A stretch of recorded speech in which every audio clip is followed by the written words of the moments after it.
Ang yayabang nyo nun, mai-impeach. Sigurado kami mai-impeach. Yung pala, puta, hindi pala kayo sumunod sa proseso. Ang yayabang ninyo sa mga speeches ninyo, yung pala, wala naman pala, puro palpak naman pala yung ginawa nyo. So, itong ginagawa ng Congress ngayon, nagdidilaan sila ng sugat.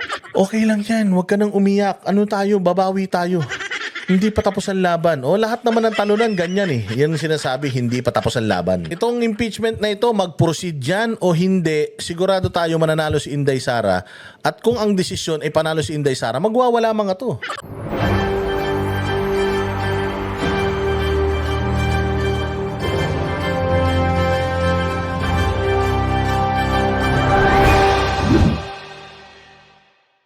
O eto, sinasabi ng mga congressman na hindi pa daw tapos ang boxing. Tingnan nga natin kung anong boxing ang sinasabi nila. Hindi pa daw tapos ang boxing. Sige nga, play.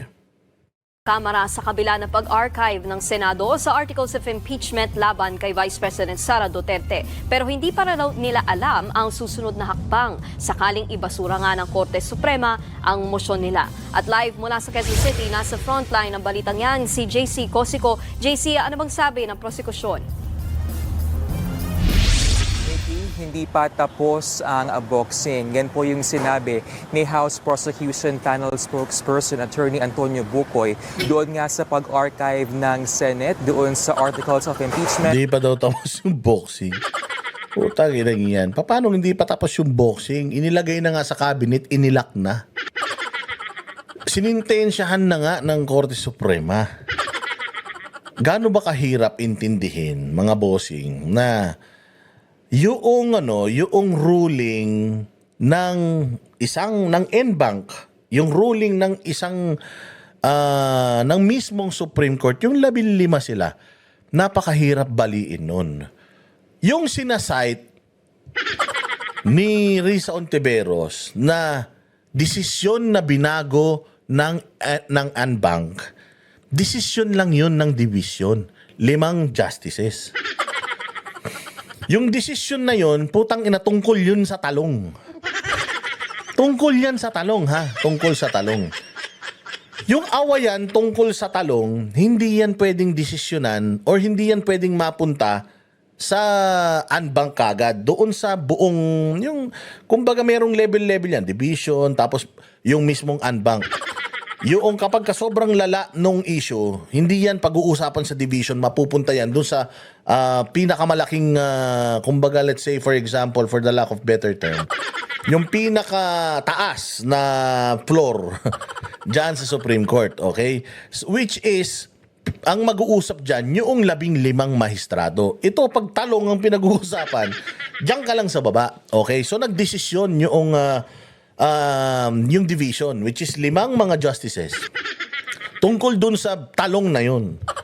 Nakalaunan, binago ang desisyon nung nag-motion for reconsideration, binago desisyon noong kataas-taasan. Nung nasa taas na, doon napunta at binago nila. Lahat sila, sige, baguhin yung desisyon na yan.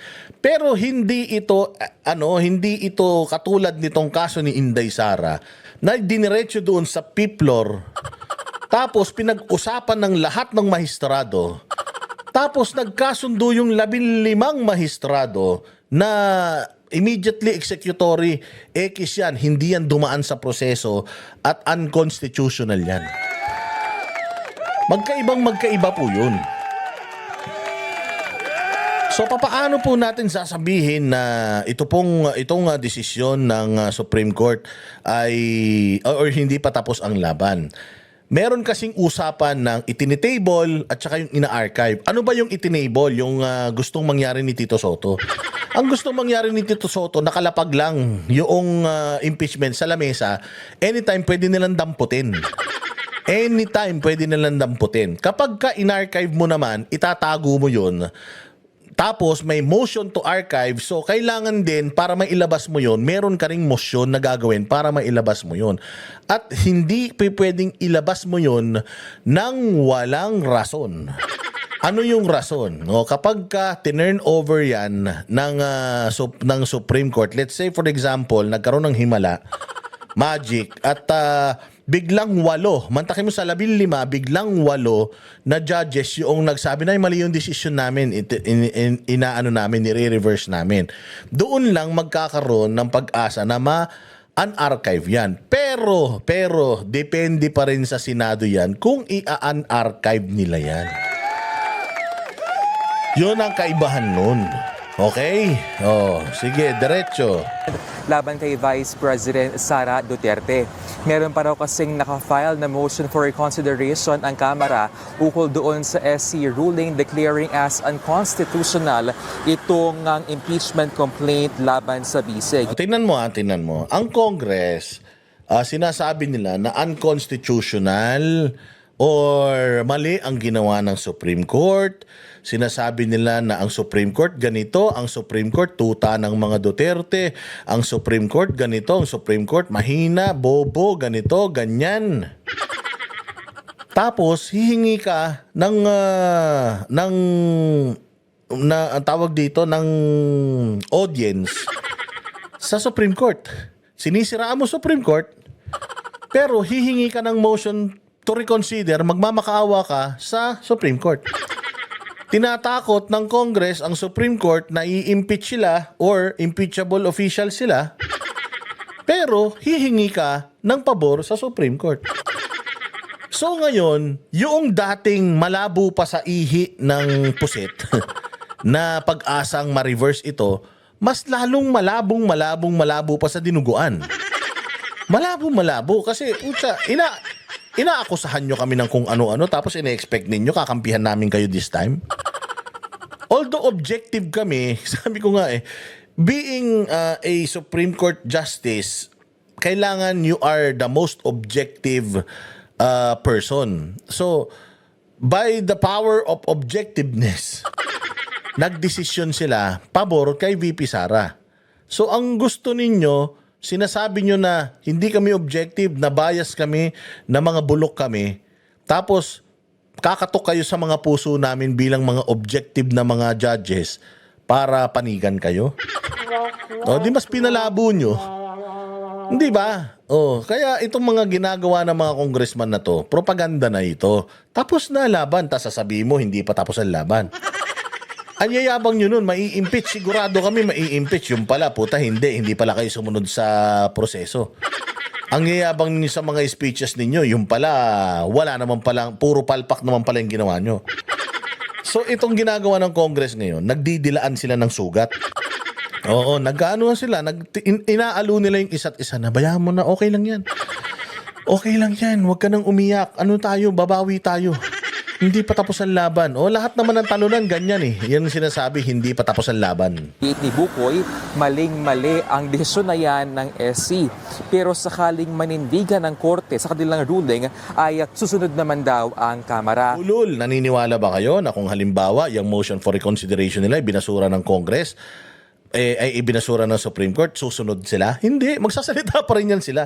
At mas magagalit sila. Kung ngayon pa lang sinasabihan na nila ng mga alagad ng demonyo ang Supreme Court, pag nagdesisyon ng Supreme Court na ibasura pati yung motion for reconsideration nila, sigurado ako na ipapako sa krus ng mga congressman na ito, lalo yung mga nasa Supreme Court. Baka nga mag-ano pa sila ng impeachment Mag-i-impeach yan ng mga justices. Pusta tayo. Maghahalukat yan ng mga buhay ng mga justices hanggang sa maipakulong nila yung mga hindi maipakulong, matanggal nila yan sa posisyon. Ganyan yan. Ayaw nilang pagmulan ng isang constitutional crisis. Kung ire-reverse naman daw ng SC ang kanilang desisyon at kakatigan ang apelan ng Kamara, gate ni Attorney Bukoy, dapat sundin ito ng Senado at buhagin muli ang reklamo laban sa bise. Narito po ang kanyang pahayag. Kinakailangang may magmosyon sa mga senador to revive or to take it out of act. Yun yung sinasabi ko, na even if baliktarin ng Supreme Court yung kanilang desisyon, it's still up to the Senate kung magko-convene ba sila as an impeachment court. Kung sa tingin ng Senate is it's not gonna be helpful, it's not gonna be beneficial for our country dahil Pahirap na nga tayo ng pahirap, politika pa yung ginagawa ninyo, matatali kami sa impeachment na yan. Samantalang ang daming problema ng taong bayan na dapat nating pagtuunan, it's still up to them kung i-revive nila or hindi. 'Di ba? Kasi it's not automatic. Kasi if it's automatic, dapat hindi nagsasalita si Bukol. Hindi siya nagsasalita dapat ngayon. Dapat hindi niya sinasabi na kapag ni-reverse, dapat magmosyon ang Senado. So ibig sabihin, nakadepende pa rin sila sa Senado. Ang Senate po at ang impeachment political. At alam natin na if this will resume, it will be the end of the senator's career politically.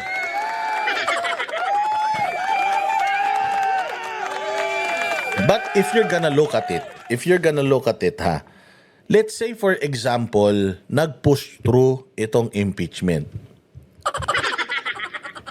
And ang boto ng mga judges, katulad nitong boto, obvious naman na ang magiging boto ng mga judges diyan sa impeachment ni VP Sara is 19-4 or 5. 19-5 ang magiging boto. 19 pabor, ma-acquit si Inday.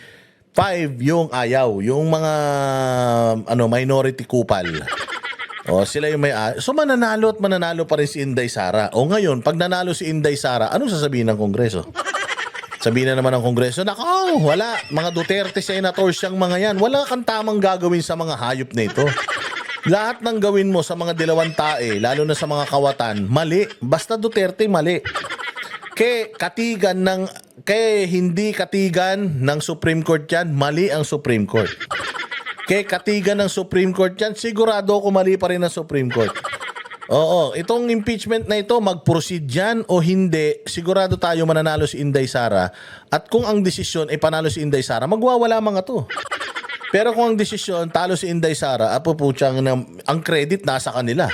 Hindi magbibigay ng credit yan sa Senado, ang credit na kay Speaker. The motion is not enough. Kinakailangan pagbotohan. Kung bumoto sila na hindi, to reject, saan na tayo pupulutin? Kangkungan? Sa kangkungan na kayo pupulutin talaga. Di ba? So, ibig sabihin, the power is with the Senate. At co-equal nyo yan. So, kung yun ang desisyon nila, wala kayong magagawa. Kasi yung desisyon nyo na i-impeach si VP Sara, di naman nila pinakialaman. Kaya dapat wala din kayong pakialam kung anong magiging desisyon nila diyan sa impeachment ni VP Sara na alam naman natin na patay na. Rest in peace na yan.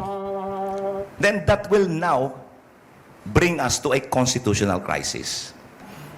Sasabihin ng Supreme Court, hindi, tama kami. Hindi ko namin susuwayin yan. Ulul, ngayon pa nga lang sinusuway nyo na Ngayon pa lang sinusuway nyo na, tapos sasabihin nyo, hindi nyo susuwayin yan. Walang hiyan, nek nyo. Tanga na lang ang maniniwala na hindi nyo susuwayin.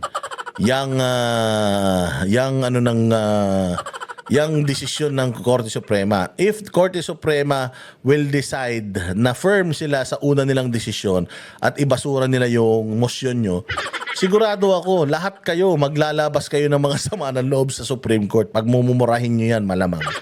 Kaya nek nyo, style nyo bulok. Hindi kami naniniwala sa inyo. Naka-live ngayon ng Ambassador Bawenyo, ni Basti Duterte. Pinag-uusapan nila yung patungkol sa archiving. Ano ba yung archive at ano ba yung pagtitable? Ano bang difference niya?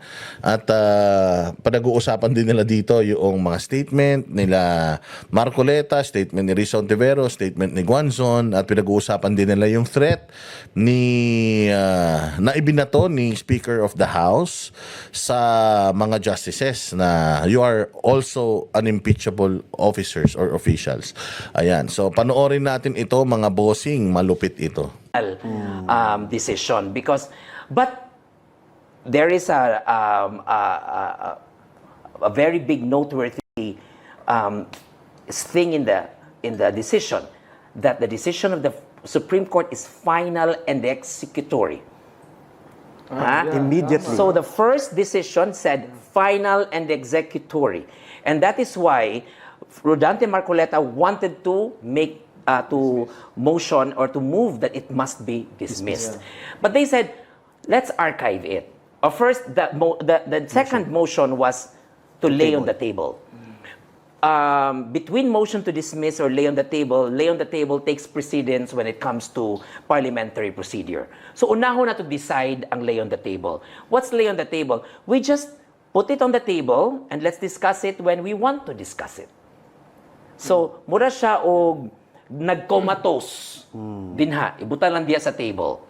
So, Rodante Marcoleta amended his motion nga i-archive na to. What's the difference? Now, the difference between parihara man kay paminawon, archive, ibutang sa kabinet, ang usa table, ibutang sa table, parihara gyud duha, paminawon.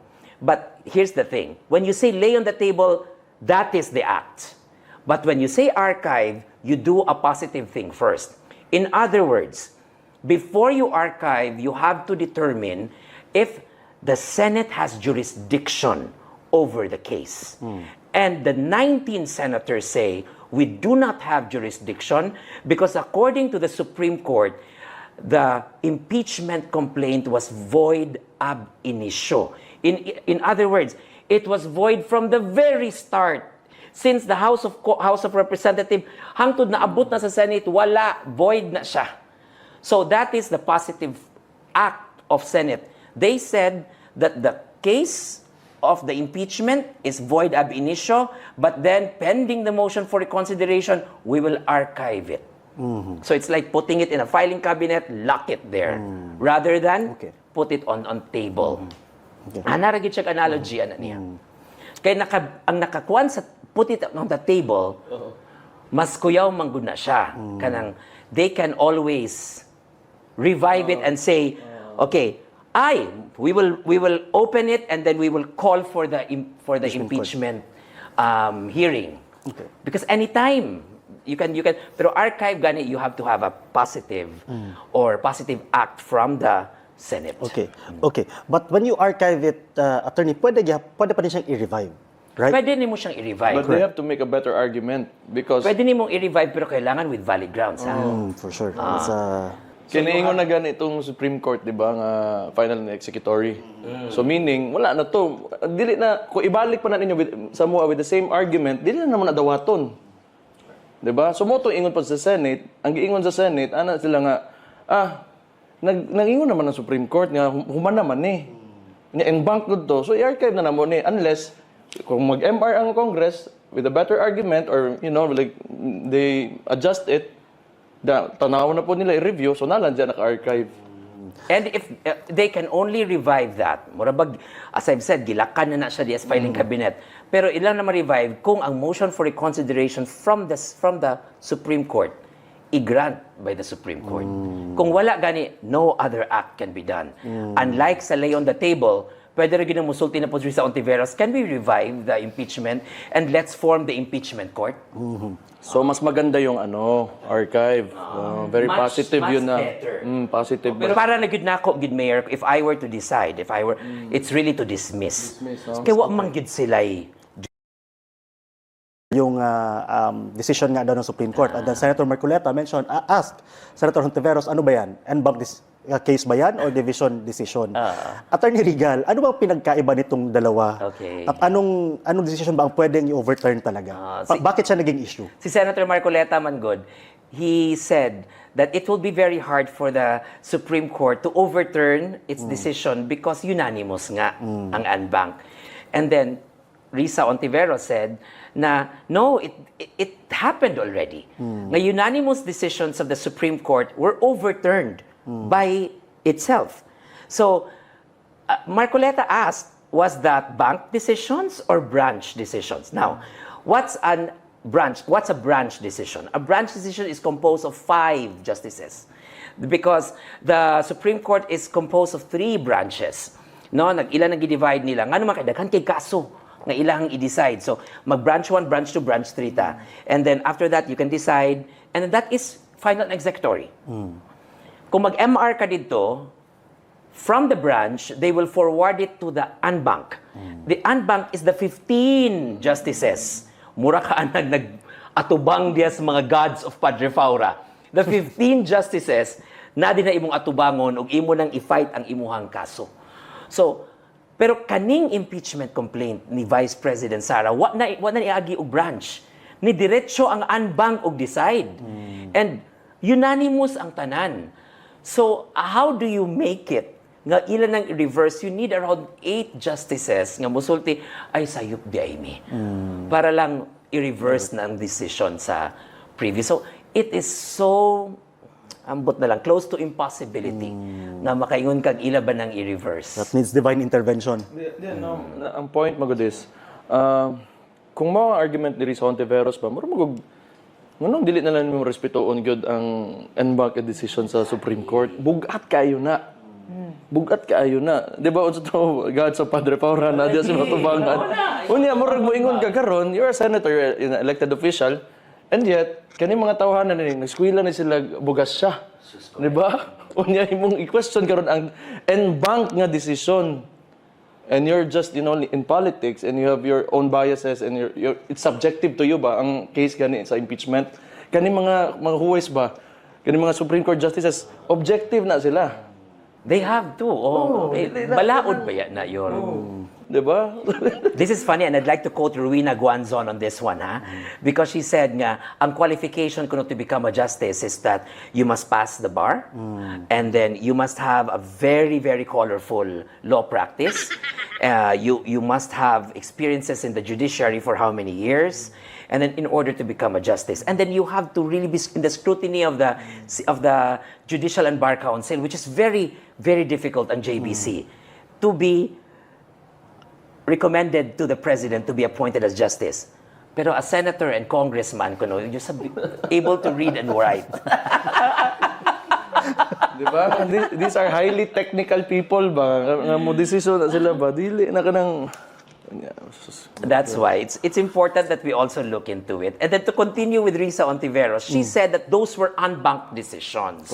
Katong iyang gipang-quote nga mga cases. Pinanindigan niya, oo. And then, when we got back to the cases that she quoted, these were not unbanked decisions. Oh, really? These were branch decisions which were overturned by the unbank. So, mauna siya ang... Oo. What does that mean? Overturned by the unbanked? Okay, ang first decision sa Supreme Court, Mayor, was branch. 5 kabok nag-decide. Ginag-motion for reconsideration ang katong petitioner, gi-overturn sa unbank. Gisaka nila sa unbank. Maunay katong kang Risa. Now, the thing is, ang nahitabos kang Sara, it's unbank na diretsyo. So, was there a case in history? Mo ni gisulti ni Marcoleta, I cannot remember a jurisprudence nga nag-unbank na. Gibaliktad pagit sa unbank. So that's why it's hard. Unless may unbank powered to... Napag basta sa unbank, wala na. The end na siya. Understand. Oh, malinaw ha, malinaw. Oo, yung mga sinasite ni Risa Ontiveros ay mga desisyon ng division. 5 justices lang 'yan. O ngayon, nag-motion for reconsideration yung unbank, yung buong Supreme Court, tinurn around yun. Binawi ng buong justices. Hindi siya desisyon ng buo to start with or to begin with na in-overturn. Hindi siya ganun. Risa, boba ka. Thank you for... Tama yun. The thing was, during the debates, Attorney Mayor, there were several senators who said na, I think it was Tito... At maganda yung sinabi, dun sa ito taga Cebu to eh. Tumakbo congressman tong kasama ni Basti dito. Pero hindi nanalo eh. Ganito. Ang kalaban nito si Frasco kasi kaya hindi mananalo. But anyways, tingnan mo kung anong kailangan bilang para maging justice ka. Although appointed ng presidente ang justice, hindi niya handpick niya. Ibig sabihin, ako presidente, tatanga-tanga to, ilalagay ko dyan. Hindi yun ganon. Kasi kailangan yung listahan manggagaling sa judicial, I don't know if Judicial Bar Council or basta doon sa ano na yun. Judicial Bar Council nga yata. Doon magagaling. Scrutiny. Mag-aaral yung mga magiging abogado. Kailangan matagal kang maging judge. Kailangan with flying colors. Wala kang kaso. Wala kang mga ano sa'yo. Walang mga reklamo sa'yo. Talagang ini-scrutinize ka, ini-interview ka, talagang binabalatan ka ng buhay bago ka mapunta, ma-shortlist. At dun sa shortlist, yun yung shortlist na yun ang mapupunta sa presidente at pipili siya ng mga magiging justice dyan sa Supreme Court. O ganun ang sistema. Samantalang, eto mga putang ng mga congressman tsaka senador na to. Itong mga to, ang kailangan mo lang, marunong ka magbasa, marunong ka magsulat, tsaka Pilipino ka. Yun lang ang kailangan. Tapos kung makapagyabang ka sa mga justice, Risa Ontiveros, kung makapagyabang ka sa justice, kung makapagano ka, kala mo sino ka magaling. Kala mo ikaw may-ari ng may-ari ng mundo, kupal ka. No, samantalang doon ka lang naman magaling magbasa, magsulat. Kasi nakita mo naman, nakaganyan lang lagi yung cellphone niya, yung papel, yung index card. So yun lang talagang siyang living example. Ng isang mambabatas, yung marunong lang magbasa, magsulat at saka maging Pilipino. Pinanindigan niya yun kasi basa lang siya ng basa doon ng sinusulat para sa kanya. Pero walang utak yan. At yun nga mga kababayan, anong masasabi niyo sa balitang ito? Maaring ihayag ang inyong opinion at kuro-kuro sa comment section sa ibaba. Huwag din kalimutang mag-like, mag-subscribe at mag-share sa bidyong ito. Maraming salamat sa panonood.